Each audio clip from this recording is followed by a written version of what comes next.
Okay, gonna go live a little early, I think. I'm pretty sure, right? I think that this is working. I think we're all here.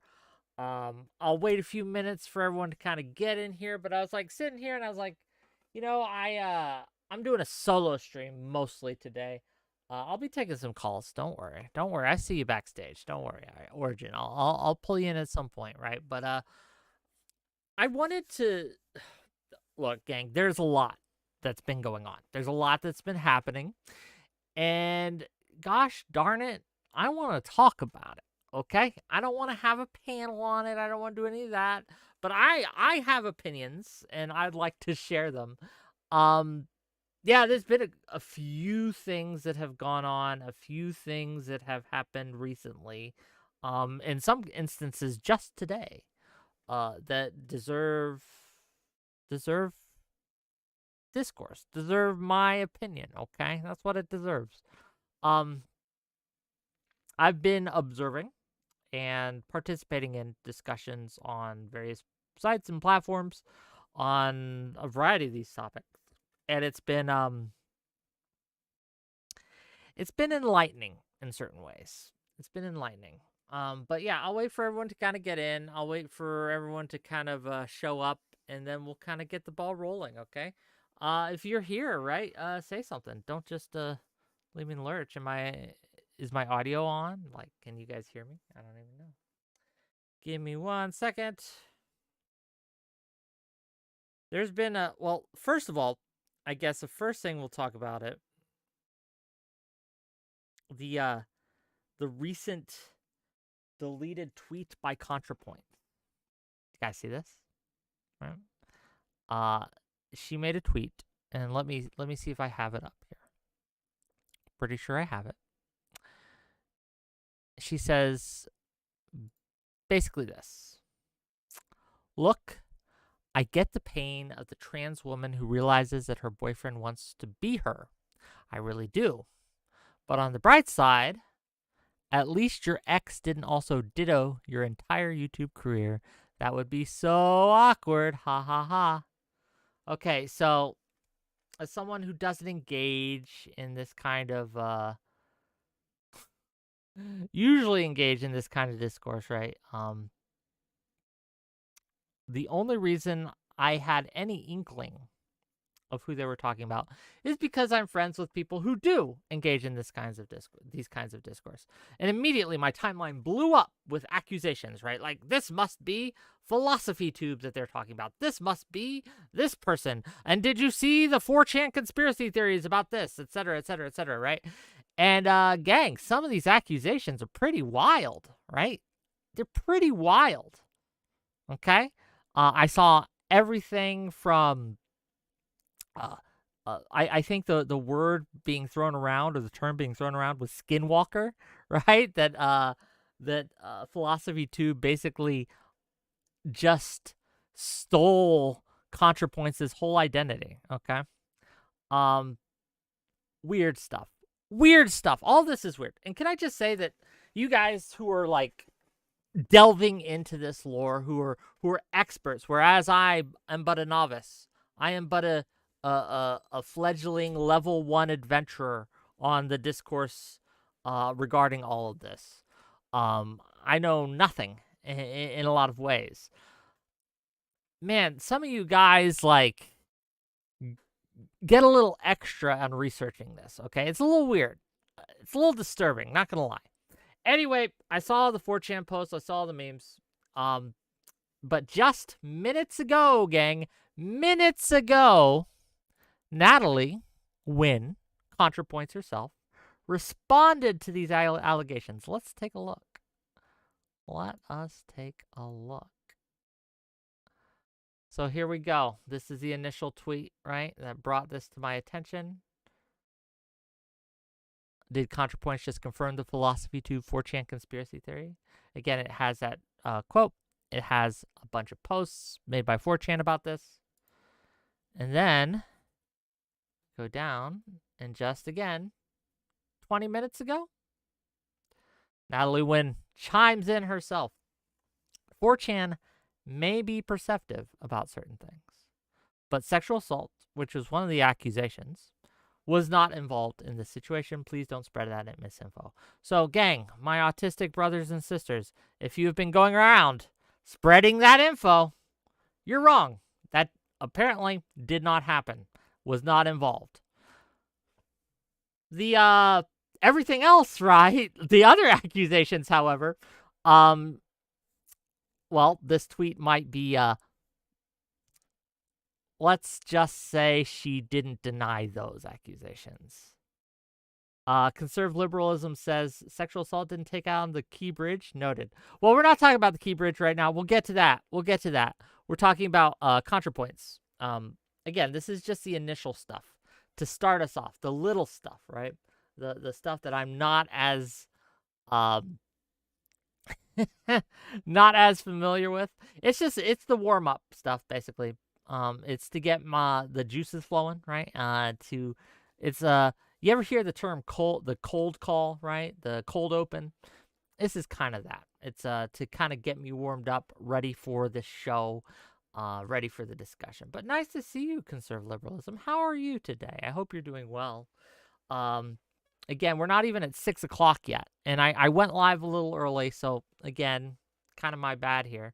But yeah, I did want to talk about a lot today. We have a lot to go over. We have a lot to discuss. We have a lot to go into. And this is just one of the many things that we'll be talking about today. So yes, that is something that happened yesterday. There was a deleted tweet by ContraPoints about apparently the rumor was about 𝕾𝖍𝖙, who apparently ContraPoints used to have a relationship with. The rumors were wild, gang. The rumors were wild. But at least this portion of the discussion, we can safely put to bed. This has been flatly denied by ContraPoints. Anyone who is kind of spreading that afterwards, again, now we have direct evidence. ContraPoints denies the allegations. There we go. Conservative liberalism says, I'm still kicking. Hope you're doing all right. I miss the craziness with Contra, so I'm missing context. No, I understand. Not too much crazy going on, right? Well, there's a lot, but there's not too much like new. This has been a conspiracy theory that I've heard for a long, long time.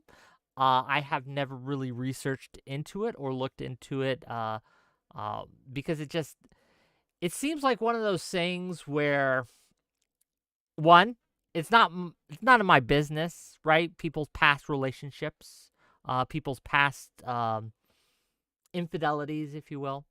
It's not my business. Two, it was mostly rumor and conjecture, right? Mostly rumor and conjecture from like pieces of content here and there from both Abigail Thorne and ContraPoints, as well as deleted tweets, etc. It's very kind of like the meme with the whiteboard or the post-it board in the background where they're connecting all the dots and they have the like the conspiracy board where they have the threads and the pins and the pictures and stuff. It was kind of like that. So I was like, you know what? This seems like a lot. This seems like something that I'm not really interested in. But it's out there. It's happening. We're talking about it. So that's what we are doing today. But again, we got a lot of discourse today. There's a lot to go over, a lot I want to talk about, a lot I want to discuss. We have the Doordash Discourse to get to, which will be the thing we get to really soon here. We have Andrew Huberman. Have you heard about Andrew Huberman? Do you guys know who that is? Do you know who Andrew Huberman is? I didn't know until very recently when New York Magazine put out a what can only be described as a hit piece on this man. He's some sort of health guru, as I understand it. We're going to get to that, though. And we're going to also talk about the bridge incident. So first of all, those of you who live in that area, I hope you're safe. I hope your loved ones are safe. It's a tragedy. A tragedy what occurred. For those of you who don't know, very, very early this morning, late last night, The Francis Scott Key Bridge collapsed. It was a cargo ship rammed into one of its support pillars, and it collapsed. I believe we don't have a death toll yet or a casualty figure yet. I've heard different ones tossed around, 20 missing, etc. I'm not sure, and I don't think anyone at this point is sure how many, just how bad the damage was, right? In terms of casualties and loss of life. Here, let me get off of this screen real quick. Hold on, sorry about that. I don't want ContraPoints tweet up while we're talking about this. Origin of Logos says, "What's your beef with DoorDash? You butthurt that a Dasher brought you food late." We'll get to that. Hold on? Do you guys want to talk about the bridge stuff first, or do you want to talk about DoorDash first? Which are you, my dear viewers, interested in? Also, Portland is burning. Hello. Welcome to the stream. Dova Keening says, surprised she hasn't deleted it yet. Welcome to the stream. I mean, I'm sure she will at some point, right? But we have video evidence now live on my stream. This is the case. True Prussian says, the Great Rebellion from DoorDash. I don't know if it's the Great Rebellion, but it's something, right? We'll get into it. Portland is burning says, DoorDash Discourse would be my preference. I am a bad person. Why are you a bad person? Dwight Baldwin says, go easy on the bridge. It was only their second episode, LOL. The reference joke. I get that reference. I understand that reference. But we are not talking about the Bridges podcast. We are talking about an actual bridge where cars go over. It collapsed. So we have one vote for DoorDash. Do we have any more? Can we get ones in chat if you'd like to see DoorDash first? Twos in chat if you'd like to hear about the bridge stuff first. Wix DoorDash was on that bridge. If it was, I live in an area that doesn't have DoorDash, to be clear, right? There is no DoorDash delivery service in my area. I'm in a very rural area. So we have one for DoorDash and we have one we're tied, basically, gang. We're tied. So I'm just going to go with what I was talking about. And we're going to talk about the bridge first. Sorry. We'll get to the DoorDash stuff. Don't worry. But let's look at the bridge shit, because I think it deserves to be discussed. Okay? First of all, as I said, tragedy. Terrible thing. My heart goes out. My condolences to all those who lost their lives and the families of those who lost their lives. I hope that they find peace. I hope they're able to recover as best they can. But my God, gang, it broke. People's brains are just broke nowadays. They're broken fundamentally. Let me see if I can find some of the more fun discussions on this. I had a pretty good tweet on this. Give me a second. So these are all the takes that I personally have seen. Okay. Well, almost all of them. One of them I didn't actually see. Okay, one of them I didn't actually see, and I want you to guess, dear viewer, which one that is. But let's look at what, according to Twitter, according to X, these have all been responsible, right, for the bridge collapse incident. Okay, we have first up a perennial favorite, the Jews. Right? I've seen people blame capitalism. I've seen people blame DEI and wokeness. I saw people blame Russia. I saw people blame China. I saw people blame women and, of course, the too many DoorDash drivers at once. So, again, all of these but one, right, are actual things that I've seen blamed on. Well, gang, a ship crashed into a pylon. Look, at the time of the writing of the tweet, it was 9 a.m. That was all we knew. That was literally it. That was all the information almost anyone had on this. And yet people were making these grand assumptions, like grand assertions, like right out of the gate, like with sans evidence. It is horrific. It is horrific that we have decided as a culture, as a people, as a group to weaponize everything that happens and fit it into our little fucking narratives, okay? Whatever our hobby horse or our thing seems to be at the time, we want to squish everything down into being that. Here, let's look at some of the more egregious examples. Give me a second while I pull this up, because it's just crazy. It's literally crazy. These are crazy. Okay. Here's one from everyone's favorite. Okay, Andrew Tate, Romanian sex trafficker. Okay. The ship was in, and let's see, this was at 7:21 a.m. Okay, of course it's community noted. Oh, thank God. But 7:21 a.m. This is when this motherfucker tweets this out. Okay. The ship was cyber attacked. Lights go off, and it deliberately steers towards the bridge supports. Foreign agents of the USA attack digital infrastructures. Nothing is safe. Black Swan event imminent. And they give the video. And you can see in the video, unfortunately, the ship does crash into the pylon, and disaster, right? Disaster. And it's horrific. It's horrific.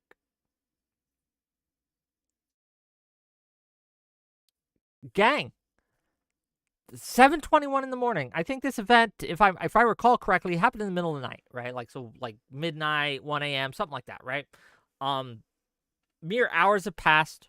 There is no evidence of any attack. None. None are presented in this tweet. You go through and read. You can read some of the replies.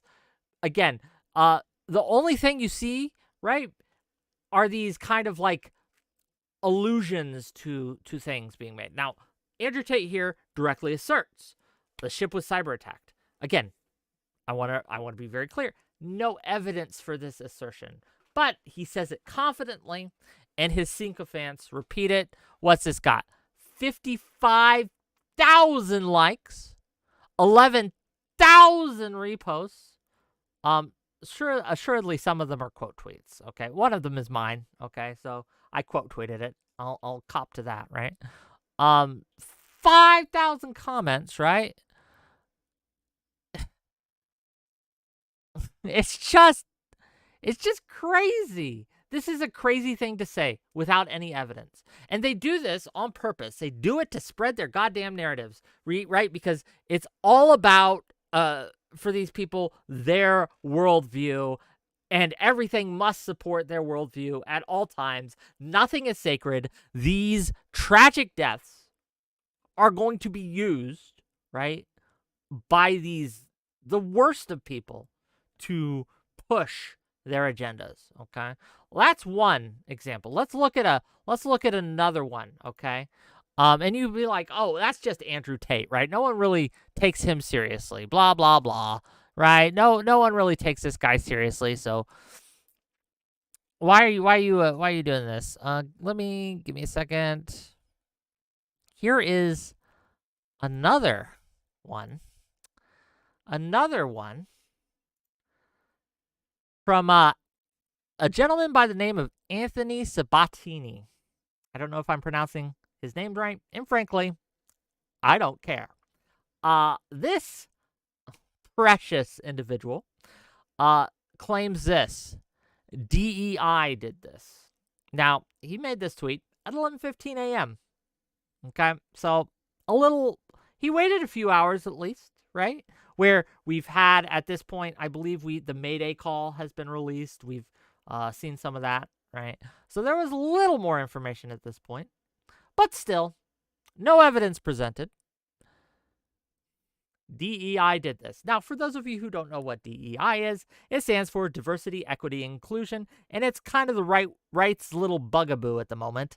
It is something that they claim is responsible for a myriad of things that have gone wrong, such as the Boeing incidents and things like that. They claim that diversity, equity, inclusion is lowering the threshold for hiring, right, into these important positions, and therefore incompetent people are getting into these important conditions, resulting in an increase in accidents, disasters, bad things happening, right?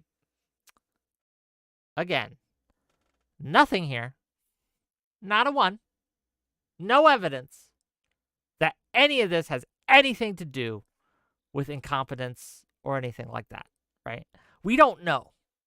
We have no idea what happened. Was it a malfunction? As, again, it seems to be a malfunction. It seems what actually seems to have happened. And again, this is very early.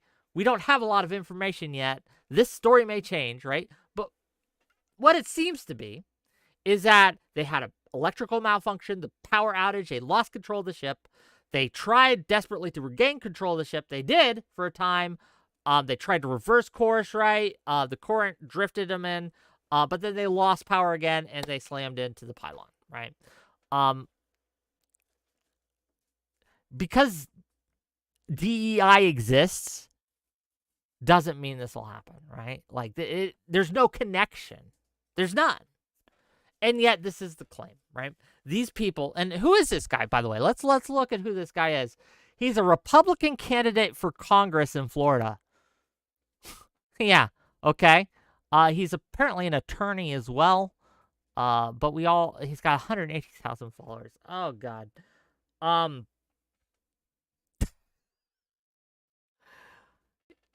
It's crazy. This is crazy talk. You guys know this, right? You guys realize this? This is things crazy people say. I have an uncle who has some issues, right, with mental illness, schizophrenia. This is stuff that he says, okay? Yeah, like Anthony Delano says even he doesn't believe it. I don't know. I think a lot of these people do, right? Like you're saying that this isn't this is just kind of a grift and things. I don't know if it is. Like, whether he's a true believer or not, though. And oh my God, there's more, right? We won't go through every single bad take we've seen, right? One of the earliest takes I saw was that Israel had done this, right? That this was an attack led by Israel, because it's always Israel, to punish the U.S. for not vetoing the latest ceasefire resolution in the UN. That is a take I saw. It's amazingly anti-Semitic, but there's Watermelon Twitter is just eating it up. It's just eating it up. Let's see, what are you guys saying? BC says Mr. Girl did a Wick impression. Is that the one where he did an impression of his version of me, like being a sex predator or something? Is that the one you're talking about? I did see that. It wasn't a good impression. First of all, there was no Hey Gang. If you're going to do an impression of me, you got to have Hey Gang in there. I mean, everyone knows that. It was just a bad impression, okay? He didn't really get my cadence down. It just wasn't funny. I don't mind people mocking me. I think it's funny. But it's got to make me laugh. It's got to be good. At least, like, man, this guy's fallen off, right? If we're talking about Mr. Girl. I mean, like, I've seen some of his videos and his music. It's good music. He's a good artist. Is he just going through is he having a mental block on his art? Right? Is there something wrong with him? Like, is he going through shit? Right? Because that wasn't funny at all. Man, I'm disappointed. Origin says, this is boring. Get to the Doordash issue. Well, I'm sorry it's not entertaining for you. Infallible Foul says, Wix being racist again. Yikes. What was I doing that was racist? You're just trolling me at this point. Rabid Wombat says, gotta bring your Hey Gang A game. Yes, you do. Noel Cow Mike says, Origin is backstage. Get to it. I will be doing call-ins later throughout the show. Do not worry. But I am doing the show mostly to rant on issues that I have found worth ranting about. And I wanted a day to not have to prepare guests, to not have to prepare a panel, and to just kind of give my opinion on the world at large and things happening in the world at large. That is what I'm going to do first and foremost. I am welcoming people to call in, right? But for now, I do want to kind of just do a little work myself, right? Do a little solo stream. You guys don't get a lot of solo Wick, okay? This is kind of special for you. This is kind of like unique. I don't usually do this. I usually have panelists and shit. So this is something like it's a unicorn of a black swan event, as Andrew Tate would say. It's unique. But yeah. Solo John Wick, indeed. Tell us about Helldivers 2. Helldrivers 2? I'm assuming you mean Helldivers 2. Oh, it's a fun game. I enjoy it. Not much to say. Conservative Liberalism says, did he at least wear a hoodie and have a transformer and or whiteboard? No, I mean, there was no props. But look, props, you don't need props to be funny. You don't need props to be artistic. I don't fault him for lack of props. I fault him for getting it wrong, basically. I will cede to his knowledge on child molestation, right? That's something that he's an expert on. I am not.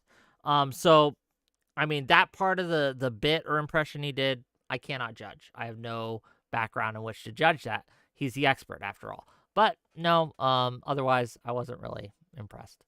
Remy LeBeau, how much dono required for you to get drunk on stream? More than you got. You'd have to pay me quite a bit. I don't get drunk on stream. I don't get drunk in public. I do drink on occasion, but I try not to. I try to keep my alcohol light, and if I do. Yeah, it is what it is. P. Diddy put a hit out on the bridge. Oh my goodness. Drink, you lush. I don't drink. Sorry. Oh, what am I looking at here? Someone texted me a thing. Give me 1 second. Oh, it's a meme. Never mind. Not important. Okay. I think we've stalled long enough. I think enough people are here now. I know what you guys want to talk about. I know what you all want to discuss today. I'm aware. Okay, I've heard your pleas. I've heard your cries. Okay? We want some Doordash discourse. A lot of you have messaged me. A lot of you have said, what the hell is Doordash Discourse? What is that? What? I've never heard of this before, Wick. Wick, I don't know what Doordash Discourse is referring to. Well, never fear. I'm here to enlighten you. How it started. Okay, so we are all familiar with what Doordash is. We all know what this is. We all are familiar with the service, right? You order food, they bring you the food, and you eat the food. Pretty expensive, as I've heard. Again, where I live, DoorDash is not available. However, when I went to Las Vegas and other places, I have participated in, right, pitched in for a mass order of DoorDash or Uber Eats or one of these other services, right? Lately, there was a bit of an altercation, a discussion, if you will, regarding discourse. And this is how it started. It started pretty simply, and I'll just tell you. One person complained that DoorDashing was too expensive. They were disabled, apparently. They had issues, which means they couldn't get outside a lot. They had troubles with movement, things like that, and being ill. So they stayed in a lot, and they would order DoorDash, and they were complaining how expensive it was. Someone, pretty reasonably, in my opinion, suggested that, oh, you know what? it's probably cheaper to just microwave frozen food, right? Like just get some frozen entrees, microwave them up, and it's probably much cheaper.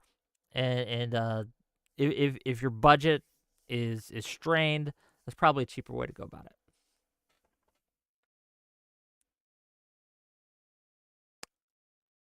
And any reasonable timeline. That would have been the end of the discussion, right? That would have been the end of it all, right? They would have been like, oh, okay. Or, man, I still like Doordash better. Okay. No, my dear brothers and sisters. No. We are not in that timeline. We are not in that realm of reasonability. Well, we have crossed over. Let me take you on a journey into the realm that I would like to call the Doordash Zone. And I credit to Jeremiah Johnson, who has collected some of the creme de la creme of takes on this, okay? Let me introduce you to one of the responses to the Doordash. I think this is a good starting point to share with you. Some of the this is pretty far into the discourse, okay? But I want to start here just to kind of lay the groundwork for what I'm talking about and when I thought this was literal insanity. Let's begin. Okay. 𝕬𝖎𝖙𝖘𝖍𝖔𝖜. I care you don't know. I don't know what what the fuck does that acronym stand for? I don't know. Anyway, current Doordash discourse was explicitly made to mock a disabled person's severe histamine intolerance via MCAS, which 1 in 6 people had pre-COVID, so a common chronic illness. So they can't eat leftovers because other disabilities prevent them from cooking every day. This stat is incorrect, as a community community context will note. 1 in 100 people have histamine intolerance, not 1 in 6. But that's neither here nor there.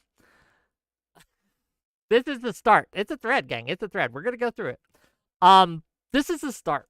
So again, according to this person, this Doordash discourse was explicitly designed, right? That apparently there's a lab where they cook up discourse, okay? And in this lab, these discourse scientists were trying to formulate the exact scenario that would cause a vicious attack on a disabled person. This disabled person in general, right? In specific. Sorry, not in general, in specific, right? Like, they were in the lab, right? Like, formulating, like, you picture the beakers, okay? Picture the beakers, right? With the smoke billowing up, you know, maybe a Tesla electricity thing in the background, a Telsa or whatever. You know, one of those, you've seen those things with the electricity thing going everywhere. And these mad scientists are just trying to formulate this discourse, okay? So first of all, Tesla coil, thank you. Yeah, we're starting strong. Let's see what else. Let's keep going. I know most folks don't care where the discourse started, that they're being ableist toward a real disabled person with a common chronic illness known for causing food and cooking issues. And you don't care food delivery was widely adopted for disabled and elderly folks 100+ years ago. And you don't care Meals on Wheels only serves elderly folks 55+ years and doesn't accommodate food allergies, intolerances, or special medical diets. Or that millions of disabled people who can't get Meals on Wheels have asked Medicare or Medicaid for food programs access that doesn't exist. Again, stats are incorrect, but this is we're gonna move past it. We're gonna move past it. Okay. But let's drill down on this, gang. Okay. Let's drill down on this. First of all, anyone who thinks that food delivery was created or initially came into being to help disabled and elderly folks are, I hate to say it, retarded. They're retarded. Who do you think invented, or at least innovated the idea of having the foods you liked delivered to you at a whim? Do you think it was the elderly and disabled people who did that? Do you think it was the poor, the minorities that initially started this practice, right? Do you think it was invented for them, to help them?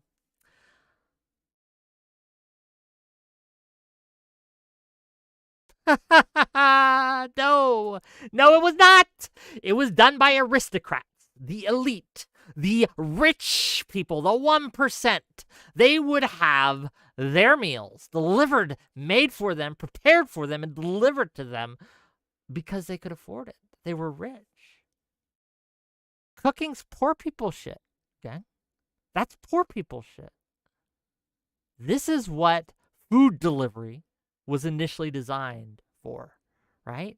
It's to cater to the wealthy, to those who had mountains of resources, right, that they could afford to frivolously, to hire people to go out and get them food. Look, food delivery has more akin to settler, colonial, exporting of goods from poor countries to rich countries than it does to elderly and disabled people, right? It has more in common with that. Because what is DoorDash but a evolution of the concept of colonialism? What is it, right? You are having people take resources from a location, bring them to you, prepare them for you, and deliver them to you. Yeah. Concluding postscript says, aristocrats wanted pizza delivered to their door. No, they would have their servants make pheasant and all that shit, right? No, it was more acquired taste. You wouldn't understand. Talk to Tink says, it was the Chinese. Perhaps. I'm not sure exactly, but yeah, it's crazy. Let's see what else she has to say. Not that y'all bothered to take 5 minutes to call Meals on Wheels to confirm elderly disabled people with food allergies and special diets are left behind, or that young folk have nothing, because this isn't about helping people, it's about your personal sense of superiority. And it's not about helping elderly or younger disabled people have access food. Otherwise, all that pre-COVID free worship places network transit taking us to food pantries would still exist. Or you would have called a social network alternative to delivery apps so folks won't starve. Back in 2020, I had hopes as folks started free community fridges and pantries, but most of all, y'all gave that up when police threatened fines. Lots of y'all don't do shit about SNAP and WIC cuts in your states. You don't even lobby the U.S. to give out gluten-free vouchers like Italy does, and overwhelmingly, and this is telling, y'all haven't spent any time on disability Twitter listening to those of us who've discussed food access for several years. You only chime in about DoorDash, and you never mention disabled delivery workers who need delivery too, which isn't a gotcha. Many of us work or have worked in delivery and food service. Exploitation traps us better because we need community services that don't exist. Every discourse, we cite historic food delivery examples of communities caring for elderly and disabled folks. Okay. Gang. What do you think? Let me try it this way. You guys remember how this started? Do you remember what I said? Again, initially, the whole discourse started because someone complained that food delivery, with DoorDash specifically, was too expensive. They couldn't afford it, right? Fair enough, right? The suggestion was to get frozen food. This was apparently enough to set off this kind of screed, that this was an attack. I'm sorry, but if you can't afford DoorDash, yes, you're going to have to go to have someone go to Walmart. Go to Walmart yourself, get some burritos or frozen entrees, and you're going to have to Deal with that. Or cook your own shit. If you can't cook your own shit, have someone cook it for you. Like, I don't understand. I don't understand, right? This entitlement that's at play here. That if you don't get DoorDash, you will starve? Is that the claim? That without DoorDash, you will die? What are you guys doing? What is happening? Let's look at some of the top contenders, okay? Top contenders for some of these takes, okay? Because that's not the only take that was said. There are plenty to go. Here's one from 𝕼𝖎𝖙. Why are people so weird about DoorDash? Because it's exploitation. The business model does not function without massively underpaying workers, most of whom live in poverty. Habituating yourself to using DoorDash is a moral sickness. So that's the other side of the discourse, by the way. Everyone's trying to be morally superior in this, right? Like, oh, you use DoorDash? That's an exploitive colonial settler tactic that's based on the rich, right? The response: restaurant employees are never exploited. LOL. Leave disabled people alone. People are trying to survive the best way they can. And you're relegating us to frozen dinners? As if everyone's diet can tolerate them. As if histamines and frozen food don't trigger autoimmune responses. God damn. Look, I get it. Some people have issues. But I guarantee you, 90% of the people on this, taken aside, don't give a shit about. They're first of all, a lot of them probably aren't disabled. Okay, a lot of them probably have mild autism or mild ADHD. Okay, and they use that as an excuse to get out all the fucking work they can. Well, can we talk a little bit about learned helplessness? Can we talk a little bit about that? Can we talk a little bit about how, for whatever reason, people have decided that because of external factors that are beyond their control, that they are doomed to live a life of sadness and despair. That they are doomed to live a life that is going to be crushing to them. That they have no choice, no chance. They are helpless in the face of any adversity. And any adversity that comes their way is always the fault of some external force, right? We can look at capitalism as a primary target of these people's ire. How can they possibly ever exist under capitalism? Capitalism is the most oppressive existence that they could possibly conceive of or imagine. And how can they ever be happy again while living in a system that exploits them and those like them? How dare people, right, suggest that they do anything to change their situation, because it's not their fault. It's not their fault. And fair enough. Sometimes it's not your fault. Sometimes bad shit happens to you. Sometimes you get dealt a shit hand. And it isn't your fault. But that doesn't matter. Fault doesn't matter. When you are hungry and you need to eat, it doesn't matter.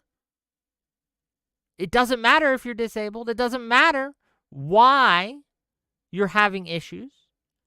Do what you need to do to get it done. If you can't afford DoorDash, get frozen dinners. If you can't eat frozen dinner, find something else. Find a way. And you can.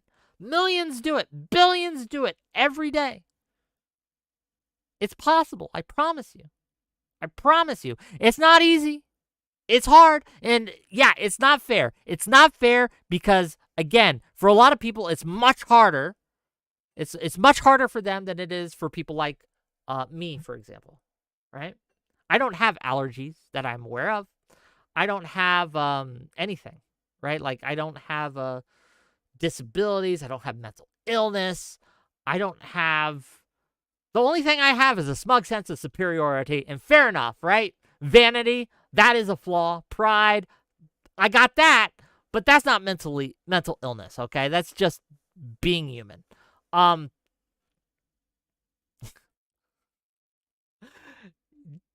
What the hell are you guys doing? Like, why are we coddling people like this, right? I understand empathy, mercy, like all that is good. I don't want to take away from that, right? But if you're telling people that they deserve DoorDash, like, oh, you're too disabled to use a microwave, you're too disabled to get a frozen dinner, you deserve DoorDash, and if you don't get this DoorDash, that is a sign of dystopian oppression. To not have your food fucking delivered on a silver platter is dystopian oppression. What is going on? What are we doing, gang? Look, there are systemic issues with food production, food service industries. Absolutely. Absolutely. It's harder for some than it is for others. Absolutely. But bro. 𝕼𝖎𝖙18 says, Wick, did you get a job yet, son? This is my job. I make money. I make enough to eat.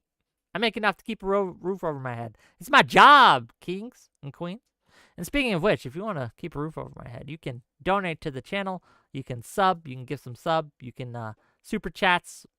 I don't have DoorDash. I promise not to get DoorDash because it's a waste of money. But, you know, a lot of people, if you want to contribute, you're more than welcome to. Let's keep going because there's more takes, gang. There's more takes. From Violet Carter. Does anyone think it's upsetting that food is currently considered a luxury item? That we are being told to just eat cereal and frozen dinners? I'm feeling a type of way about it.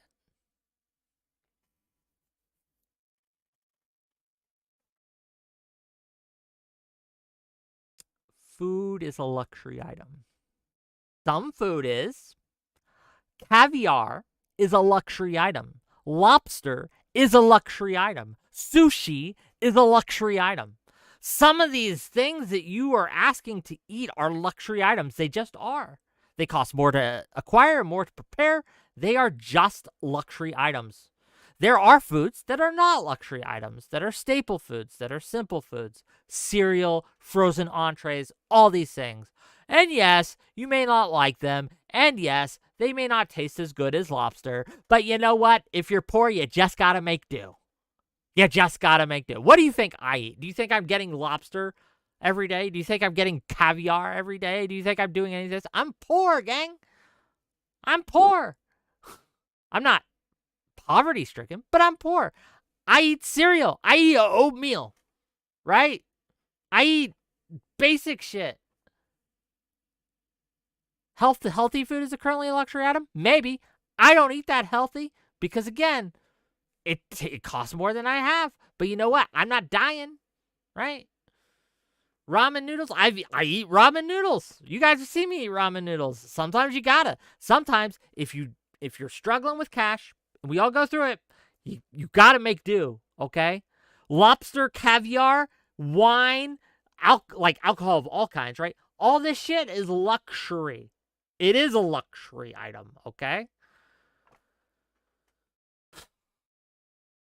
You don't get to, like, have your lobster caviar dinner hand catered to you, or it's an oppressive, dystopian, capitalistic hellscape. What is going on? Let's keep going because there's more.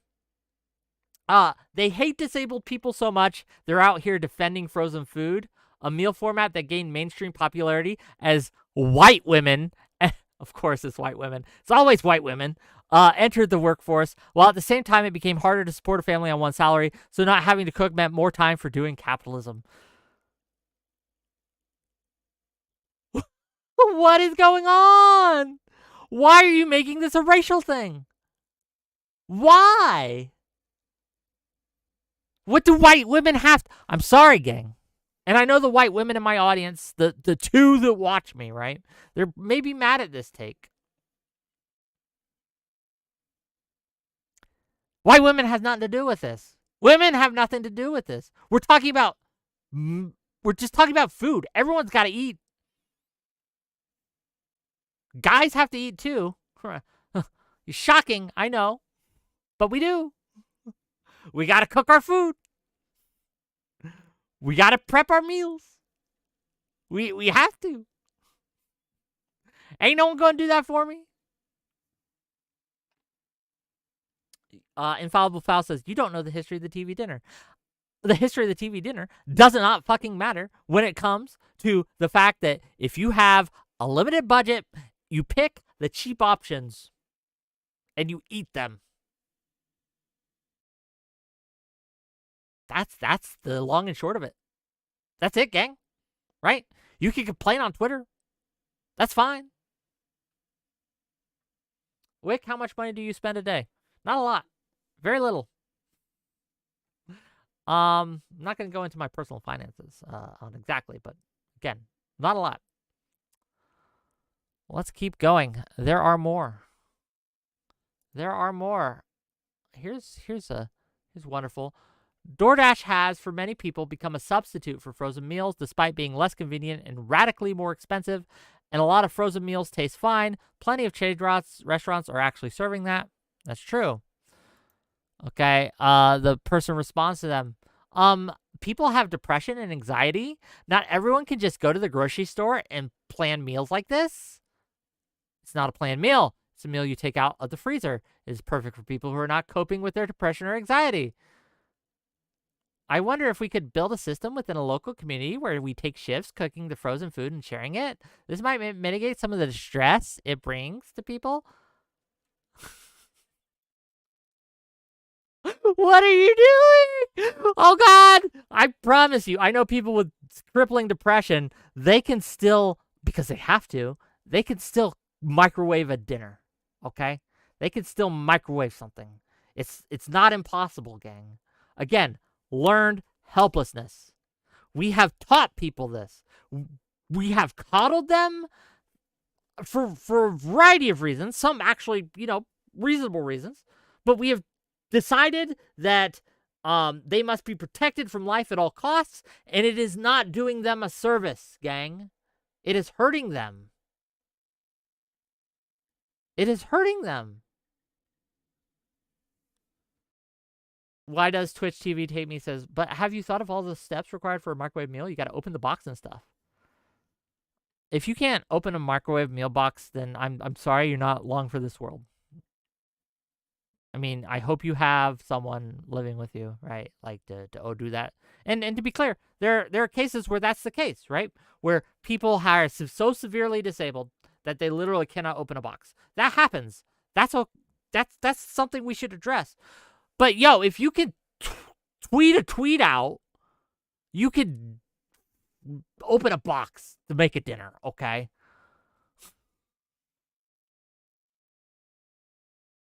Rue Hockey says, Wick, is 10K in savings with no debt a good start? Maybe. I mean, look, no debt, to be clear, no debt is what you want, right? Debt is a shackle upon you. Avoid debt at all costs. If you can buy your car outright, do that. I know a lot of people can't. So that's kind of a life. That's for the people who can. But again, if you're starting out and you have a lump sum, debt is bad. Do not go into debt. Keep reading, because I'm getting madder and madder as I read these. Wick has lost his mind. It's true. I have. DoorDash has for many... Okay, we already see this. That was another response to this tweet. The economics of groceries is what frustrates me. If I want a BLT, I must buy a whole loaf of bread, a pack of bacon, and a tomato, hoping my mayo hasn't expired. I want a proportionally priced kit to make 1 to 2 sandwiches, as I end up throwing out so many leftover ingredients. Do people not know how to grocery shop? Do you guys not know how to shop for groceries? This is a skill issue, gang.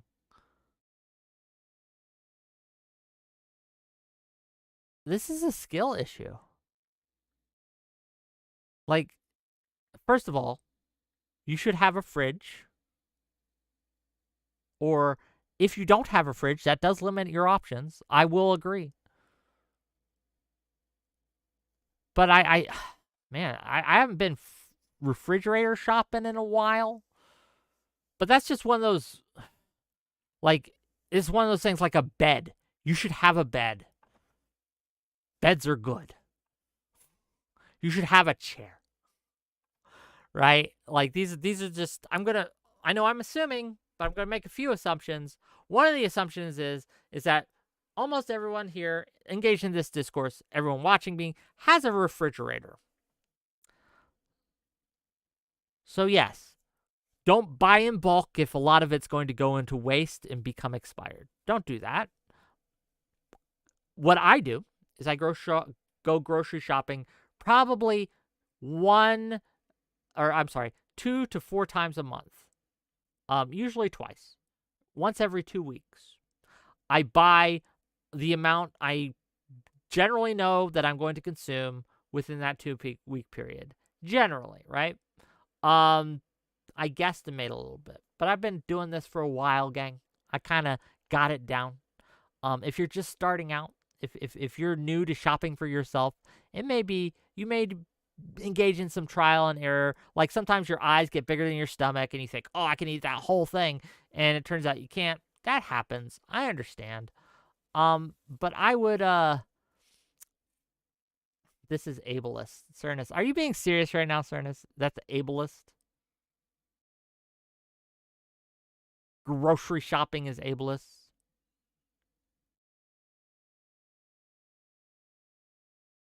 If you can't go grocery shopping, then hopefully you have someone who can for you. Because otherwise, I am not sure how you get food. I just don't know. Like, if you're DoorDashing everything, yes, you're going to be paying a shit ton. Way more than you should. And if you can afford to DoorDash everything, you can afford to hire someone to get you some fucking groceries. The troll face. I love it. I love it. Let's keep going. Here's a response to the, does anyone else think it's upsetting that food is currently considered a luxury item? So the response, pretty reasonable response. Some types of food are basic staples. Rice, pasta, veggies, fruit, etc. Some types of food are more luxury items. Both can exist. No one has automatic human right to be able to shop at Waitrose. I don't know where Waitrose is. I guess I'm a poor. Acorn says it's a basic human right to afford all food. You can't pick and choose what people deserve. The fuck is wrong with you?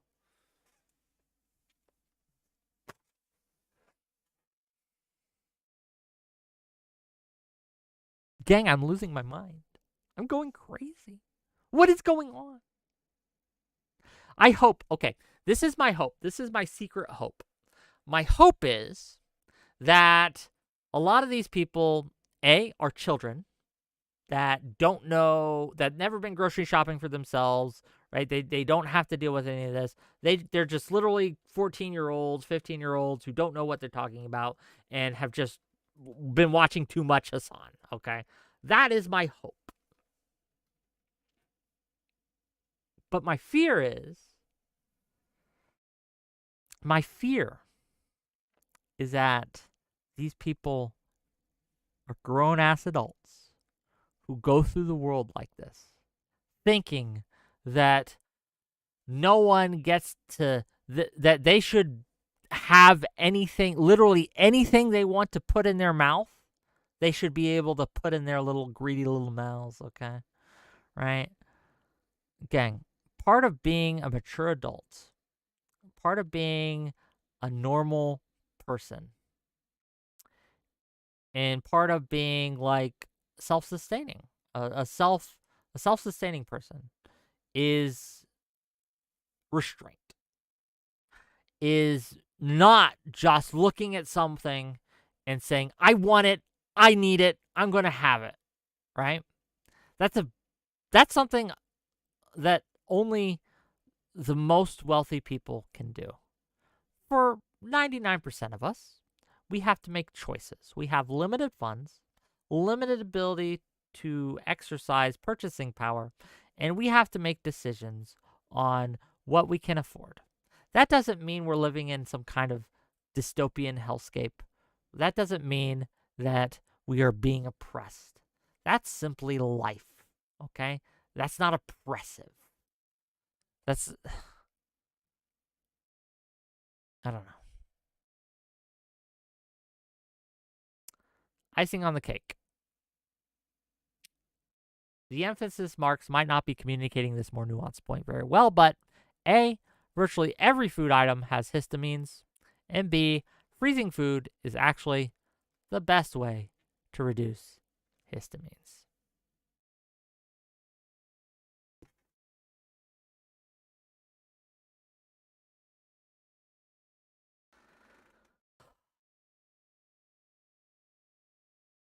I do not fear a leftist uprising in America. I have no worries, right, that they will be a violent revolution led by the left. This is one of those reasons. This is one of those reasons. The extreme left, the dirtbag left, can't even fucking use a microwave. They can't. Their social anxiety prevents them from leaving the house. And if they're watching this and they're mad at me, I don't care. Because they can't even fucking look me in the eye, let alone do anything. They can complain. And that's about it. They can watch. That's about it. They can't use a microwave. What are they going to do to me? They going to fight me? What? Whoa, gang. What is this nonsense? What is this nonsense? Oh, so that's the Doordash Discourse for those who were wondering. That's what's been going on. There's way more to it. Like, there's a lot of people arguing back and forth. We don't have time to go through all of it, right? We got a large show to do today. We got a lot to go through today that I want to rant about, but my God, I couldn't not speak on this because it was amazingly dumb. And it does touch on larger issues we have in these spheres. We coddle far too much, far too often.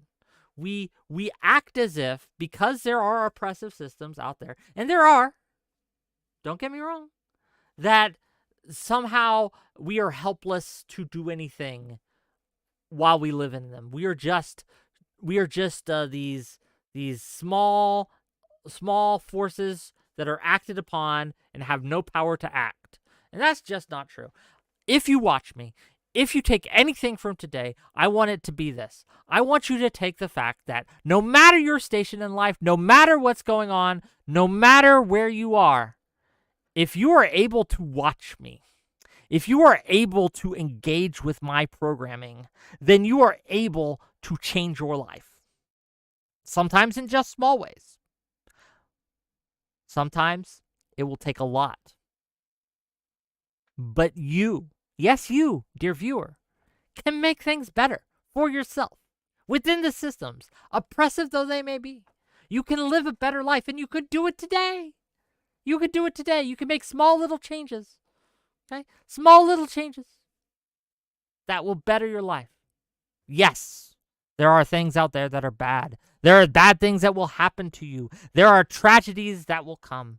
Things that you cannot avoid, that no amount of preparation will make you ready for. But how we respond to these events, if it doesn't kill you,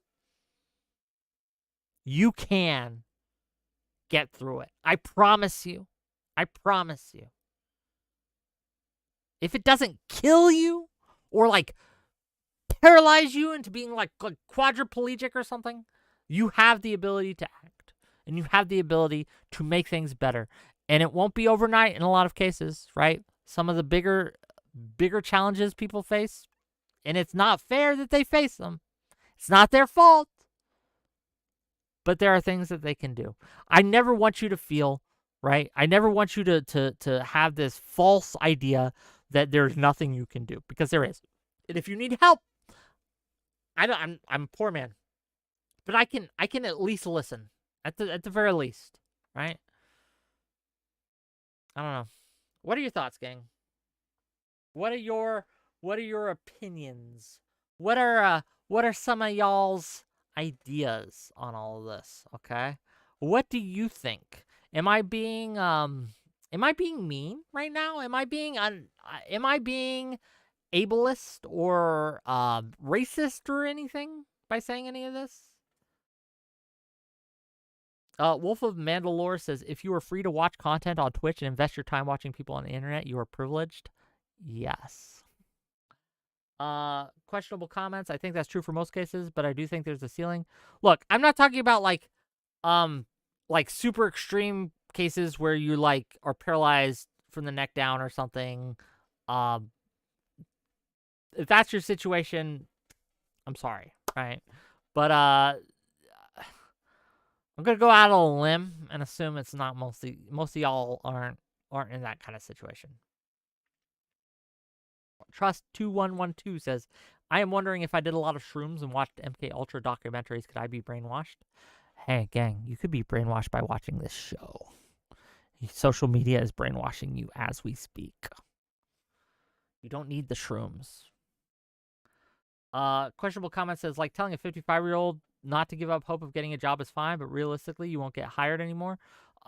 Yes, you can. You just won't get the job you maybe dream of. But I promise you, if you're an old person, I see them working all the time at Walmart. All the time. You can get a job, I promise. Right? It's not easy. You may take a while, but you can get something. It may not be what you wanted, but if you want a job, you can get a job. You can. Infallible Foul says, I think it's a bad idea and you should restart the stream and private this part, but you do you. Bad idea for what?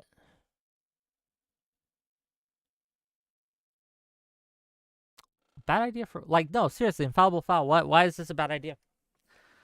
Saying that you can do better and you have the power to change your life is a bad idea? Really? I don't know.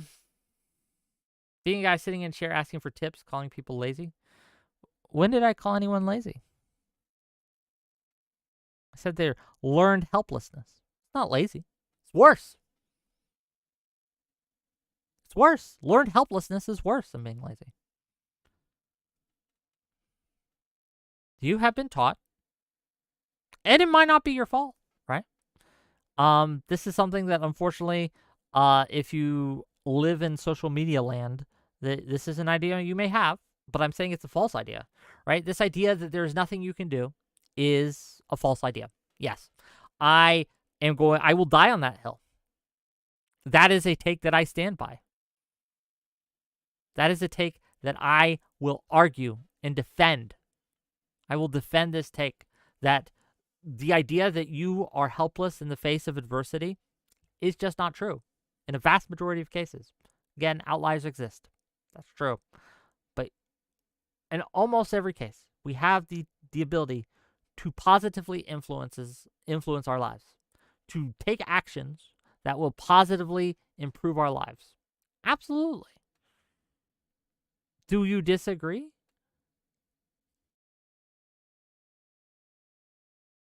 Do you disagree that this is the case?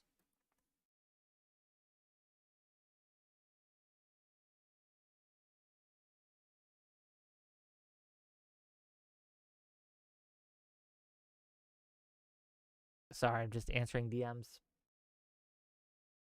Concluding proscript says progressives keep telling people they're oppressed and this is the result. I don't think it's as simple as that. I don't think it's progressives. I think it's the extreme left, and it's more insidious than that. It's not wrong to point out actual oppression. That's good, actually. We want to highlight and showcase where people have a harder time in certain situations. That's a good thing.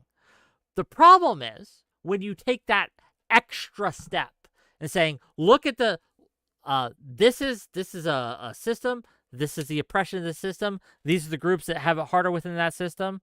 That's fine. But then they go, And therefore, you can do nothing against that system and you are helpless before it. And that's the part I have a problem with. That's the part I have issue with. That's the part I am saying is false and it's a lie. And you should change things. Right? How do you guys live going through the world thinking that you can do nothing to change it or nothing to change your circumstance? I don't understand it. I really don't. Okay. Any other comments on the Doordash discourse? Anything else? We got more to go through. You guys want to talk about the graffiti stuff, or you want to talk about Andrew Huberman? Is this a call-in? Yeah, it can be. If you want to call in, call in. Yeah. At this point, I will take some calls. Why not? Jump backstage, gang. Jump backstage. I'll pull you in, and we'll talk about something. Sound good? I hope it does. Otherwise, if none of you want to call in, we'll move on to the next segment, and I'll rant at you gang a little bit more. Okay, we got some great stuff coming up this week. It'll be fun, but I have some more things I want to sound off on before we get to that. Okay, I want to talk about Andrew Huberman, who he is, what he does, why he is in trouble, quote unquote. Tell us why you mad, Wick. I was mad about the Doordash Discourse stuff. I was mad about that. I was mad about the bridge takes, right? But we talked about that. I'm kind of mad at the Andrew Huberman stuff, but not at Andrew Huberman. I mean, he's a dick. Don't get me wrong. But I'm a little mad at how this piece decided to go the route it went. I won't spoil it. We can get to it, though. We can talk about it. You could fight with Fairy Queen over this? Does she want to fight about this? Does she know about the Andrew Huberman stuff? Do you know about the Andrew Huberman stuff? Let's talk about the Andrew Huberman stuff. Okay, here we are. This is it. We're going into the Andrew Huberman stuff. Let us begin. Let me get it up. Boom, boom. Boom, boom. Not that. Okay. Andrew Huberman. Let's go with the tweet first, and then we'll get to the article. Cool? Cool. So, this, from the New York Magazine, put out this piece, and this is how they titled it, okay? This is how they presented it. This is their Twitter. They say, for our latest cover story, 𝕾𝖍𝖎𝖙𝖘𝖍𝖔𝖜 went deep into the wellness-obsessed world of Andrew Huberman, talking with former girlfriends who reveal a darker side to the neuroscientist turned podcast host. Manipulative behavior, deceit, numerous affairs. Ooh, manipulation, deceit, affairs. Juicy. Let's go and let's see what they got to say. It's a quick read. We'll go through it. We'll talk about it. And we'll see what they have to say. Oh, man, the sizing issues. Okay. Let's see if I can fix that. Bloop, bloop, bloop. Bloop, bloop, bloop. Bloop, bloop. Okay, hopefully that works. Multiculturalist James, hey there. How's your Tuesday going? My Tuesday's going great. We're talking about Andrew Huberman right now. And we're going to see what it is that Andrew Huberman has done that so infuriated these authors to make what can only be described as a hit piece, gang. What can only be described. See, this is something that I'm going to say it. Whoever wrote this must be a Twitch poll fan, because I can imagine this coming from someone, a drama commentary stream, right? Who is going to expose this latest YouTuber and all the bad things this latest YouTuber has done. It's that kind of piece, gang. Okay. Let's go through it. The private and public seductions of the world's biggest pop neuroscience. Spicy. For the past 3 years, one of the biggest podcasters on the planet has sold a story to millions of listeners across a half a dozen shows. There was a little boy, and the boy's family was happy until one day the boy's family fell apart. The boy was sent away. He foundered, he found therapy, he found science, he found exercise, and he became strong. Today, Andrew Huberman is a stiff-jacked 48-year-old associate professor of neurology and ophthalmology at the Stanford University School of Medicine. He is given to delivering 3-hour lectures on subjects such as the health of our dopamine neurons. His podcast is revelatory largely because it does not condescend, which has not been the way of public health information in our time. He does not give the impression of someone diluting science to universally applicable sound bites for the slobbering masses. Dopamine is vomited out into the synapses, or it's released volumetrically, but then it has to bind someplace and trigger those G protein coupled receptors. And caffeine increases the number and the density of those G protein coupled receptors, is how he explains the effect of coffee before exercise in a 2-hour and 16-minute deep dive that has, as of this writing, nearly 8.9 million views on YouTube. So who is Andrew Huberman? This guy, podcaster, again, wasn't very familiar with him. I had heard his name, but I had not seen his work. I had not listened to his podcast. I had not read any of his research. But apparently he's an associate professor of neuroscience. He has a podcast, pretty popular. Does a lot of these kind of living healthy wellness kind of things, right? Fair enough so far, right? Okay, cool. Here's this guy. We're going to talk about him, okay? Millions of people feel compelled to hear him draw distinctions between neuromodulators and classical neurotransmitters. Many of these people will then adopt an associated protocol. They will follow his elaborate morning routine. They will model the most basic functions of human life, sleeping, eating, seeing, on his sober advice. They will tell their friends to do the same. He's not like other bro podcasters, they will say, and they will be correct. He is a tenured Stanford professor associated with the Stanford lab. He knows the difference between a neuromodulator and a neurotransmitter. He is just back from a sold-out tour in Australia where he filled the Sydney Opera House. Stanford, at one point, hung signs, apparently to deter fans in search of his lab. So this guy's a guy, right? He's a popular guy, apparently pretty smart, right? Pretty successful. What's the problem? I hope we're going to get to it soon. I did skim this beforehand. I know what it says, but I haven't like deep dived, right? I've seen it, the discourse, and I want to talk about it. Okay, let's keep going. With this power comes the power to lift other scientists out of their narrow silos and turn them, too, into celebrities. But these scientists will not be Huberman, whose personal appeal is distinct. Here we have a broad-minded professor puppyishly enamored with the wonders of biological function, generous to interviewees. I love to be wrong. Engaged in endearing attempts to sound like a normal person. Now, we all have to eat, and it's nice to eat foods that we enjoy. I certainly do that. I love food, in fact. Is that a word? Is this quotes from him? That's well, fair enough. Whatever. I don't think it's important. Okay, keep going. This is a world in which the soft art of self-care is made concrete, in which goop-adjacent platitudes find solidity in peer review. People go, oh, that feels kind of like weenie stuff, Huberman tells Joe Rogan. The data show that gratitude and avoiding toxic people and focusing on good quality social interactions, huge increases in serotonin.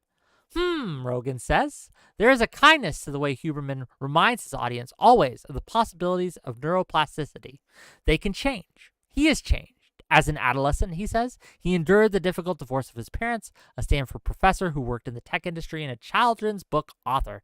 The periods after the separation was, he says, one of pure neglect. His father was gone. His mother totally checked out. He was forced around age 14 to endure a month of youth detention, a situation that was not a jail, but harrowing in its own right.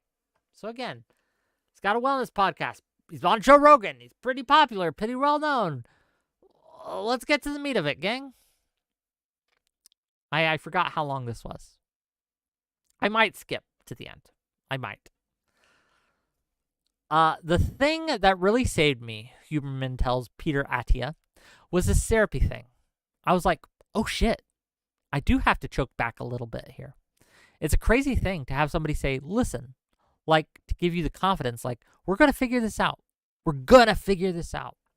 There's something very powerful about that. It wasn't like, everything will be okay. It was like, we're going to figure this out. The wayward son would devote himself to therapy and also to science. He would turn rancid all the way up and study all night long. He would be tenured at Stanford with his own lab, severing optic nerves in mice and noting what grew back. Huberman has been in therapy, he says, since high school. He has, in fact, several therapists. And psychiatrist Paul Conti appears on his podcast frequently to discuss mental health. Therapy is hard work, like going to the gym and doing an effective workout.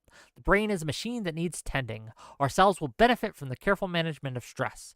I love mechanisms, says Huberman. Our feelings are integral to the apparatus.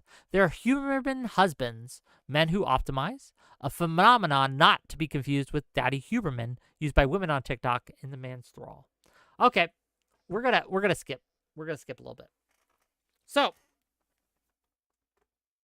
long story short, gang. Long story short, the main thrust of this piece is to expose this gentleman, Andrew Huberman, as a manipulative sex pest. He had 5 girlfriends at the same time. 5 girlfriends at the same time at 48. What a monster. What a monster. That's probably kind of an asshole move, to be clear, right? Kind of bit of a dick. It's not cool. Cheating on people is bad. Lying to people is bad. I disavow. But why do we need a report in the New York Magazine about this? Why is this news? Why is this why is this something that we're being, like, does this invalidate any of his advice? Does this invalidate any of his research? Does this invalidate anything he has said?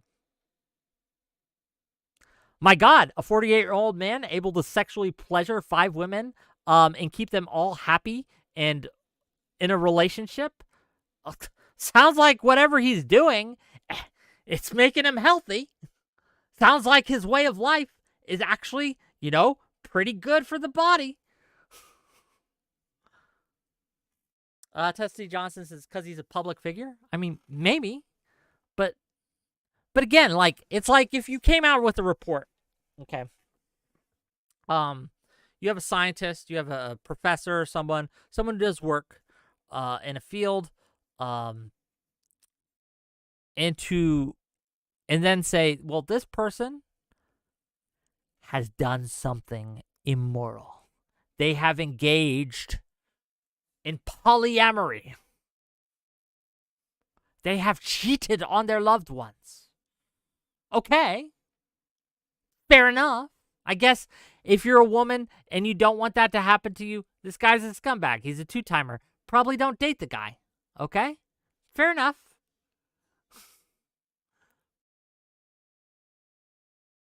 But I struggle. I struggle to see why. Was the author one of this guy's girlfriends? Like, what happened here? Why are we talking about this? The Big Nick says, proud to be working with Progressive Victory. Sounds like somebody who does their own thinking and speaks freely. Guess what, motherfucker? I do. You just don't like what I say. Char Asianable says, been there. I was dating 4 women at once. When you were 48, sir? I call bullshit. But, concluding postscript says, do people not realize that magazines like New York, The Atlantic, New Yorker publish this kind of piece all the time? It's not some insidious thing. I think this act, insidious is not the word I would use. Insidious is not the word I would use. It's just indicative of a problem. And I feel it's a problem in our discourse, right? In our way of dealing with people. Is we have decided that everyone's personal lives are a matter of display, to be put up and put on, and any kind of discrepancy from the norm, any kind of what we would consider immorality, is to be extolled from the rooftops in a public display, in a public piece. And I don't know if that's done us any favors. I don't know if it's made things better. In fact, I would contend it's made things worse.